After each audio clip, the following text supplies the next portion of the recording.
Of all things Americans are, we are makers.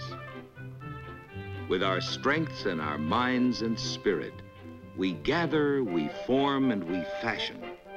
Makers and shapers and put-it-togetherers. We start young, finding out early in life what it's like to feel something grow and take shape beneath our hands. We start young and we stay young, modeling with careful pride the things we expect to endure for ourselves and for others. We build for use, and we build in fun, joining eyes and hands and brains into knowing teams that bring great dreams to life. We build for the day, and we build for the morrow, for our children, for their children, and for the future of America. Look to the land and look to the sea. Wherever you may look in this world, you're apt to find something that got there because some American found a good way to put it together. A longer, higher bridge across a wider span of water. A slender missile driven into space, reaching across the oceans and reaching for other worlds. As makers of today and shapers for tomorrow, we Americans seem to share an inborn understanding of how to go about making the things we want. Whether we're reaching for the moon, hobbying in the home, doing our part on a convenience to be enjoyed, or preparing a tasty tidbit, we're all of us makers. All of our different ways of making to the differing tastes of others are not all so very different after all.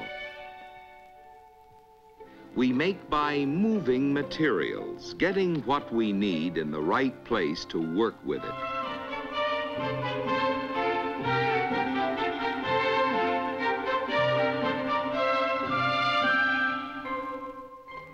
We make by removing material, getting rid of what isn't needed.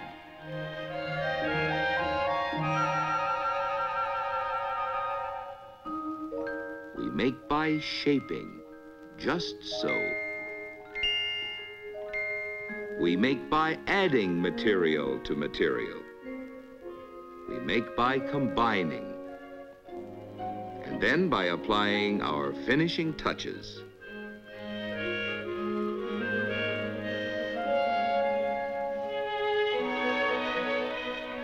And by testing and testing again to make sure what is finished meets with our own approval and earns the customer's liking for what is done.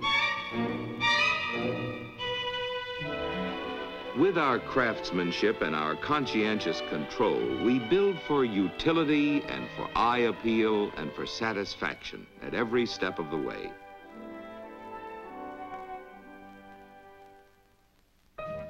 That's the way we make things. Make them right and make them to the user's satisfaction.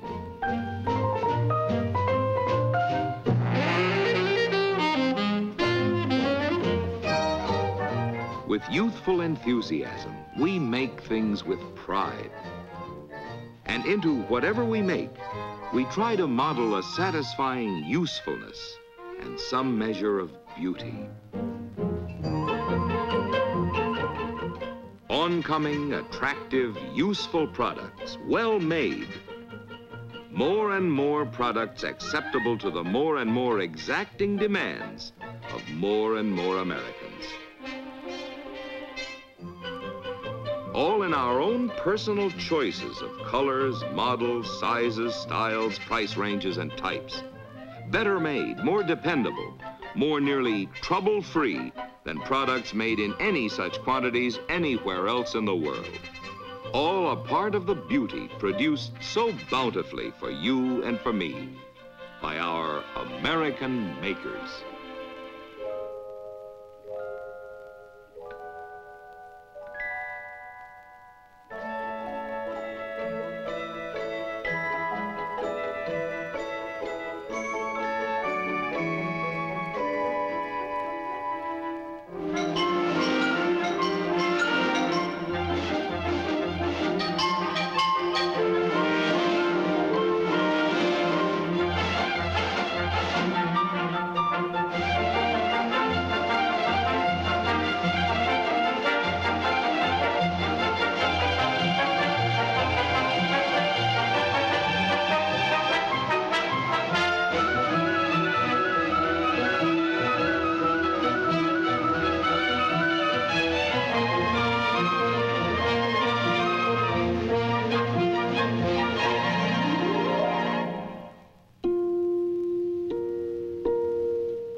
There was a time when many of our needs had to be imported from other countries.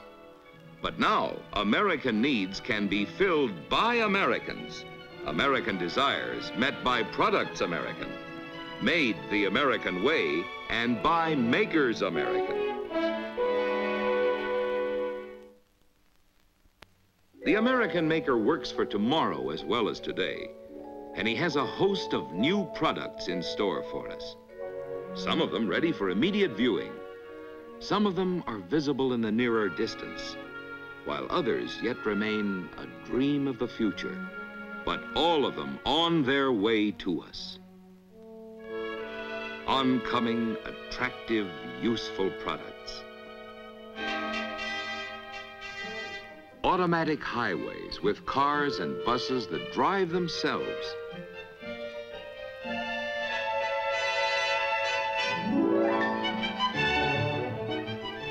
Compact new cars.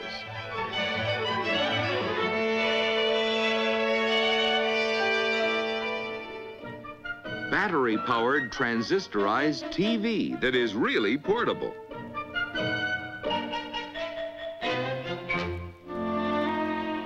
Panel TV to hang on the wall like a picture. All these and more and more.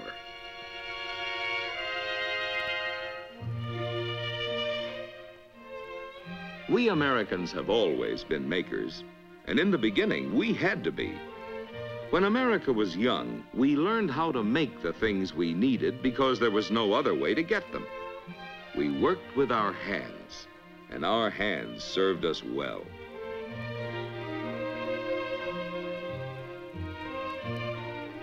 At the blacksmith's forge and the potter's wheel, we learned honest craftsmanship. At the spinning wheel and the loom, we studied patience. And the greatest patience most of us learned was the patience to see to it that what we were making was good. Then, looking again to make sure what we had made would serve, and serve well.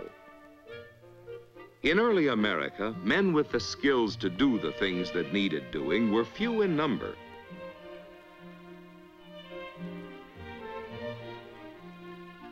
Craftsmen we had, but each could make only enough for his own family and for perhaps a few of his neighbors.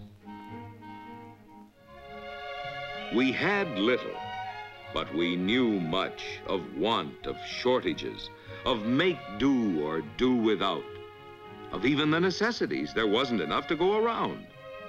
As our numbers increased and our wants multiplied, easier, quicker, better ways of doing things had to be found.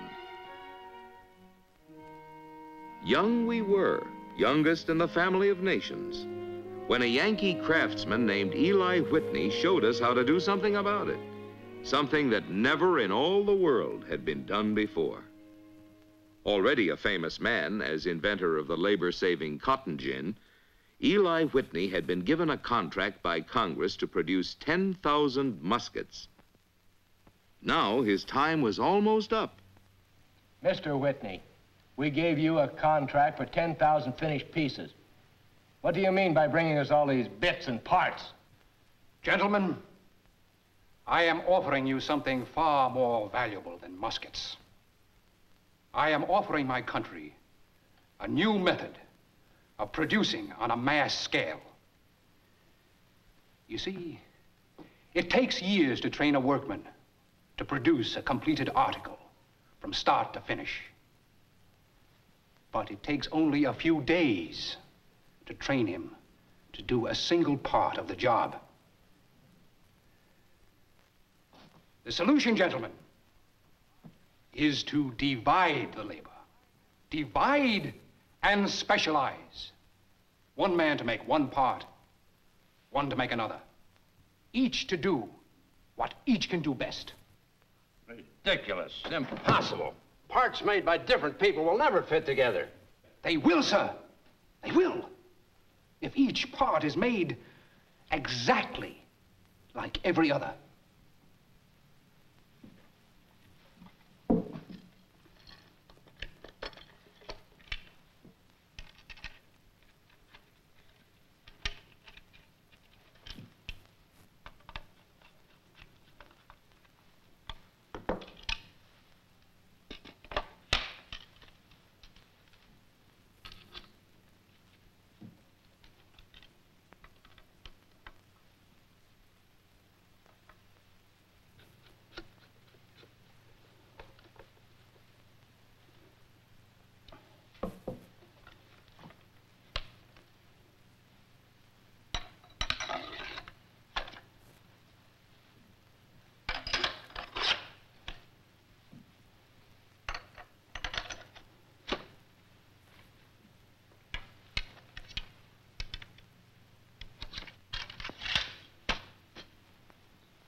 of these pieces are made by a separate man. Exactly.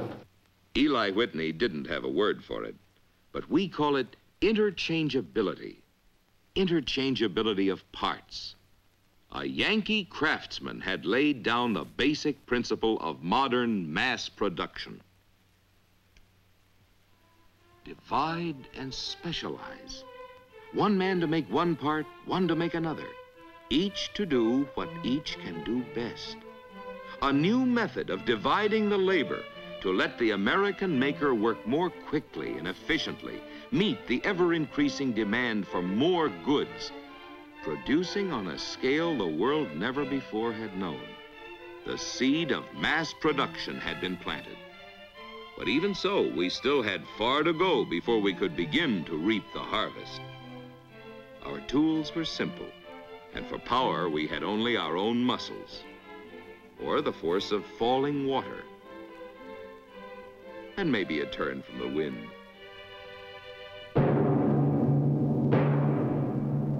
And then, the next great forward stride for the American maker came with the coming of a new source of mighty power. Unlimited new power to multiply thousands of times the productive energy of every man and create a revolution in the tools to be used. Tools to extend the power and fineness of his hands. High-speed tools to turn, to bore, to drill, to mill.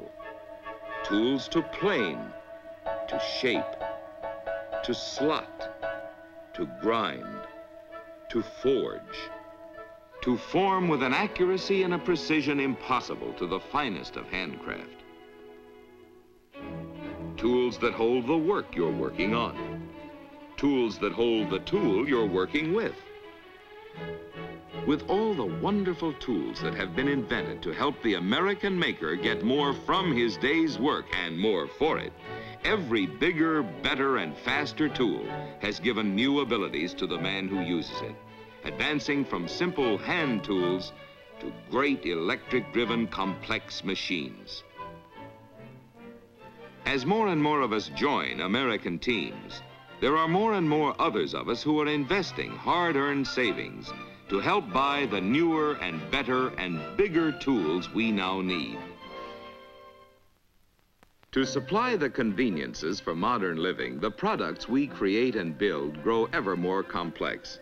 Today's automobile, for example, may call for as many as 14,000 parts.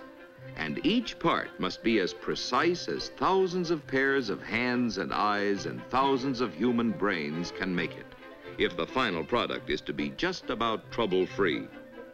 No one plant or single factory can make all the many kinds of parts. It takes thousands of separate suppliers. And in every supplier plant, each man and woman must work with a feeling of responsibility toward the eventual owner of what it is he's helping to make. On the conscientious contributions of every single one of them depend the success and reliability of what is made by others and the satisfaction of all the others who use them. The fundamental freedom of America is our freedom of choice. All of us want our choices in whatever we buy. Our personal choices of color, of model, of trim, of engine, transmission, or steering, as well as of radios, of heaters, air conditioning, accessories, and a host of other special options for convenience, safety, comfort, and appearance. On a single four-door sedan, there are 7 million possible combinations that may be asked for by any one owner. The makers could be called upon to build for years without ever turning out exactly the same car twice. The owner's choice for this chassis, among many other options, is for a red body. The first show of color is in the wheels, while the body of the right shade must be on its way already from the body plant a quarter of a mile off.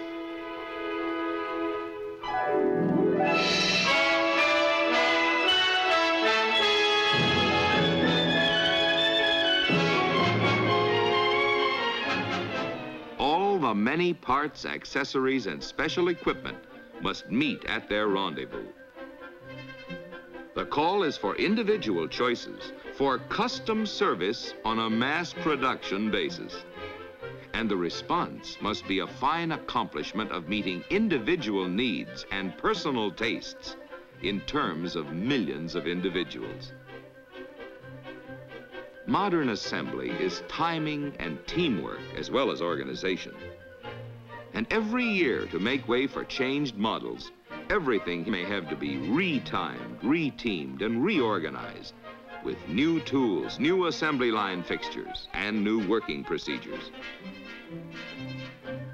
And just as all the parts that must fit together must be there at the right time from thousands of plants all over the country, so from all over the country and all over the world come the people who put them together for other people in thousands of different places. Giant teams of working people all fitting together. Tens of thousands of people, all different in ability, in degree of interest, in each day's varying enthusiasm for the job, differing in understanding and in their pride of workmanship, different in age, in skill, in length of experience, and in the way you feel from day to day, presenting human problems which are challenges to quality control. The best of us may occasionally make a mistake. The best of tools may call for adjustment. So in the all-American game of making things for ourselves and others, there must be catchers as well as pitchers. The inspector's job is to catch any slip and eliminate it from the finished product.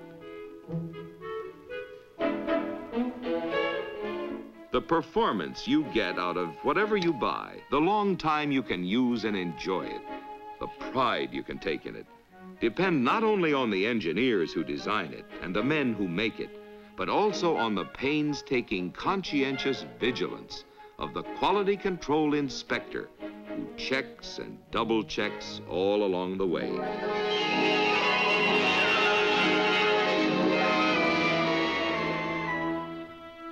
So the way we Americans do it, quality in the things we buy is designed in, built in, and inspected in from start to finish.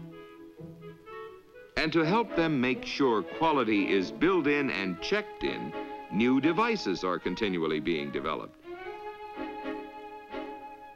This machine automatically checks dimensions to a 10,000th of an inch. A part deliberately made too small is put into the machine as a test of its efficiency. Out it goes. When products were simpler years ago, inspectors were few and far between. But in these days, with more complicated things to put together, inspectors are many, and inspectors are important. And even after a product has passed all the factory tests, it still must meet the approval of the conscientious dealer who sells it.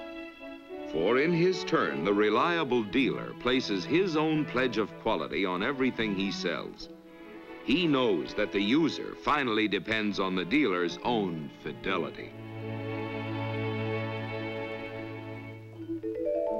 The man who sells any final product shares with its maker the credit and shares with its maker the responsibility for its performance and for the owner's satisfaction. In the quality relay, the dealer is the final qualifier.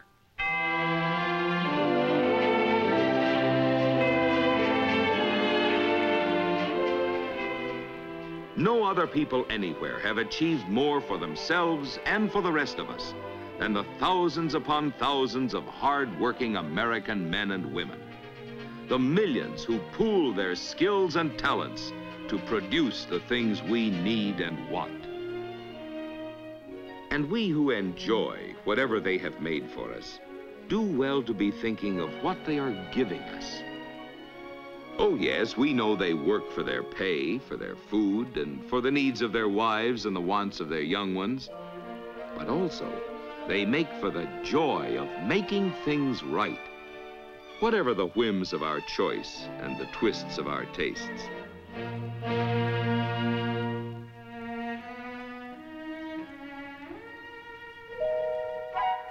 So, as we ease into our necessities,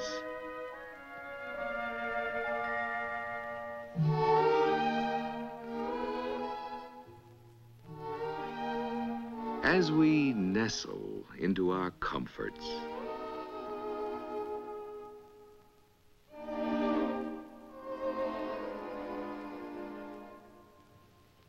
as we relish our conveniences, it is well for us to remember that all these have come from the roots of the maker's mind, or the fruits of the maker's labors.